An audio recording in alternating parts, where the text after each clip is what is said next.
One of the things that we hear a lot from people is they'll come in and they'll say, oh, I have this disease because it runs in my family or it's in my genes. What I would love to do is talk about what a gene actually is, because this statement isn't true. Really, less than 2% of all disease is genetic. When you look at a gene, think of it like a blueprint on how to build something. And what you're building are proteins. And proteins are everything you see. If you look at me right now, everything you see is a protein, right? But here's the thing. You can change the blueprint anytime you want. You can cover up the blueprints. So, for example, the genes in my eyes, the genes in my heart, they're identical. How come my eye and my heart look so different? It's because in my eye, I don't have my heart genes expressed. I don't have the blueprints exposed. They're archived away. Okay? So, your genes mean very little. And in fact, even when you make a protein, that protein can change shape so many times.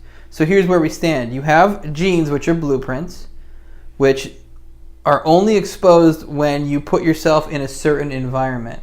So I may be born with a gene that maybe makes me more prone to have cancer, but the environment I'm in is what opens up those blueprints to be read.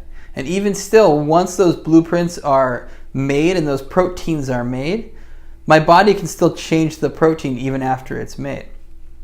So what you find is that it's not really the gene that's important, it's more of the environment you're exposing the genes to.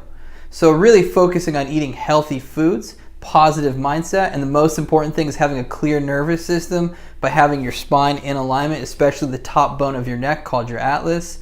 These things are what's going to affect your expression of your genes more than anything else. So don't fear that you have a disease when you really, or have genes for a disease when you really don't.